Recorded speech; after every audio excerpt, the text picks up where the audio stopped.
Alright, magandang hapon po sa inyong lahat mga kababayan, Batang Maynila to.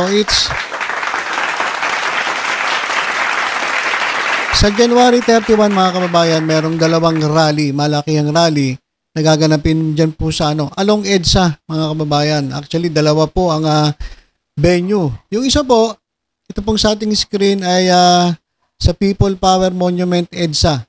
At ang isa naman, ito naman ay dyan po sa sa EDSA Shrine. So magkaibang lugar po yan, pero parehas along EDSA. At ito po nga mga rallying ito ay kontra po kay Sara Duterte. Yung parehas na rally ay tungkol po sa pagpapaalis kay Sara Duterte. Ito po nga nakikita niyo mga kababayan ay ang Gathering for Accountability Impeach Sara Duterte. O anong oras to? Alas 9 ng umaga, dyan po sa People Power Monument sa EDSA, January 31, 2025.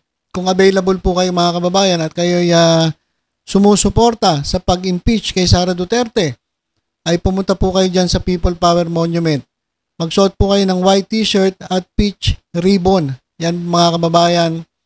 Yung unang rally, alas 9 po ng umaga.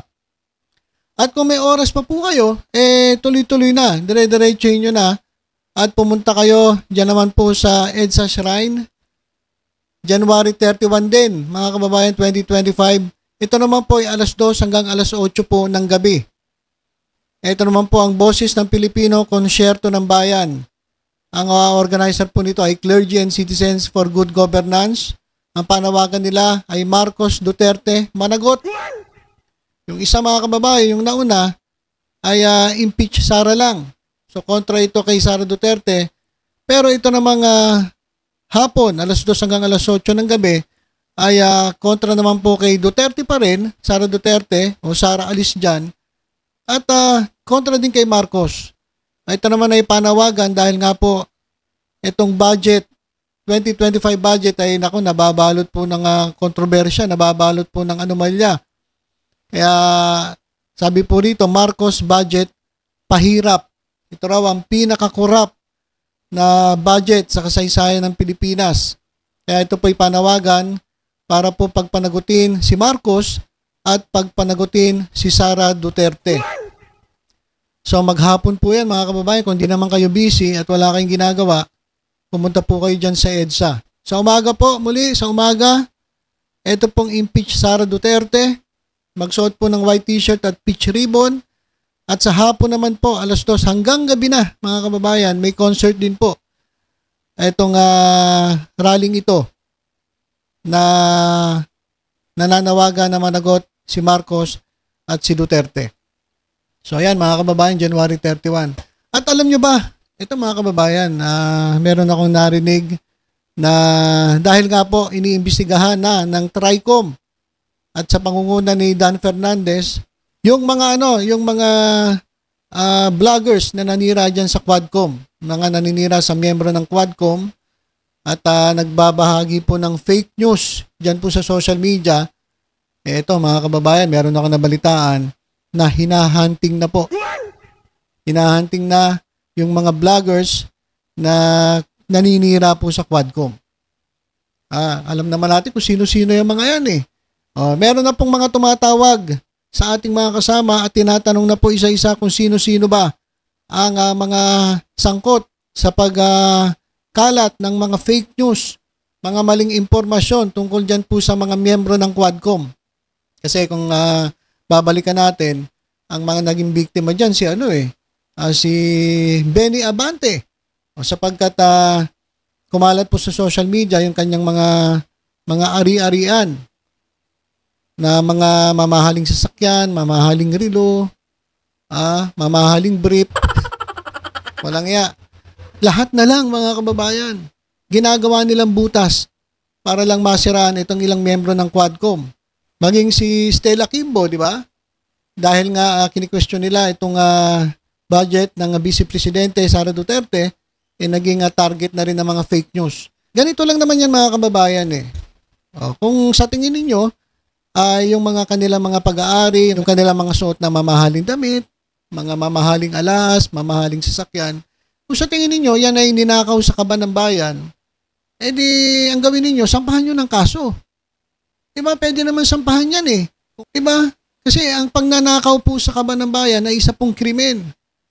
Kaya lang, ang problema kasi dito sa mga fake news, peddlers, sa mga nagkakalat ng maling impormasyon, puro lang sila dakdak, puro lang sila bintang sa social media, pero wala naman silang ebidensya. Diba? Ayun ang mahirap eh.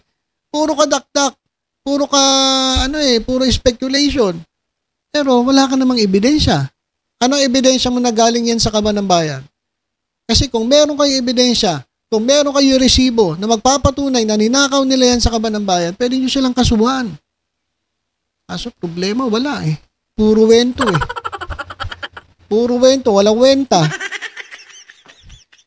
Kaya etong mga to, itong gagawing pag-iimbestiga diyan sa mga fake news peddler, ay maganda po ito para mapanagot yung mga gumagawa lang ng kwento, mga for the content lang.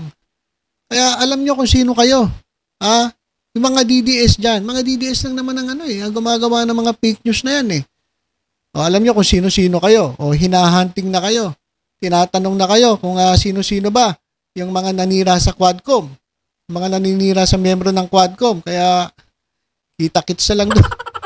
Kita-kits lang tayo doon sa Kongreso. At malamang meron ding mga resource person na mga vloggers, mga BBM vloggers at pro-government vloggers na pupunta dyan. May nagtitext nga sa akin, pupunta ka ba? Sabi ko, pag-iisipan ko.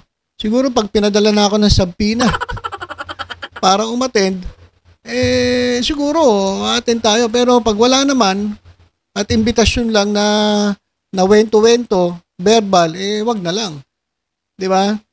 Kapag nabigyan tayo ng subpoena na pumunta dahil hindi umaattend, pasaway no? Pasaway. Hindi po tayo attend talaga. Kinakailangan written, kinakailangan po may document, dapat black and white para siguradong susundin natin yung panawagan dyan po sa Congress. So yan mga kababayan, nako po, yung mga dyan. Ang problema ito mga kababayan baka yung mga vloggers na imbitahan dyan ng mga DDS, baka magtago na rin Kasi alam nyo, sanay na sanay sila sa pagtatago. Yung mga pinagtatagol nila, nagtatago, kaya malamang sila magtago din. Matatapang lang yan mga kababayan dun sa harap ng kanilang mikropono, pero pag pinatawag na, wala na. Tago-tago na. Diba? Kahit hindi nila papansinin yung panawagan, ngayon issuean sila ng subpoena, pagkatapos hindi pa rin sila attend, bibigyan sila ng warrant of arrest ngayon, magtatago na katulad ni Roque. Kaya ganun siguro mangyayari dito sa mga hinahunting na mga fake news peddler. At yun na nga, yun ang bali-balita ko Yung iba, tinitext na rin, sino-sino ba yung mga yan? Ang alam ko, narinig ko, mga kababayan, narinig ko, si Bisdak. Si Bisdak, Pilipinas, yung mukhang pwedeng tokhangin Bisdak. Tapos yung maingay na dating kapitan. Ayun, rin yun. Hinahunting na rin yun. Sino-sino pa ba? Basta marami. Marami mga kababayan. At malamang yung samahan ng Bisdakeros at itong Banateros, yan ang mga imbitahan dyan sa House of Representatives. Ewan ko lang kung aatid itong mga to. Okay, so yun lang po muna mga kababayan. Basta sa January 31, kung kayo po ay bakante, attend po kayo dito. Impeach Sara. Ito po ay gaganapin sa January 31, alas 9 po ng umaga, People Power Monument. Yan po sa EDSA. At yung isa naman, kung medyo ginaganahan pa kayo, dumiretso po kayo dito sa Boses ng Pilipino, Konsyerto ng Bayan, Marcos Duterte, Managot. Ayan naman, alas 2 hanggang alas 8 ng gabi. Meron pong concert ito. At panawagan nila, Managot, si Marcos at si Duterte, at si Sara alis dyan. So yun po. Kita-kitsa lang po tayo. Pwedeng sa EDSA, pwedeng sa Kongreso. Okay, so yun lang po mga kababayan. Basta tutok-tutok lang po dito sa Batang Maynila to sa iba pang updates. Ingat po tayong lahat. God bless po.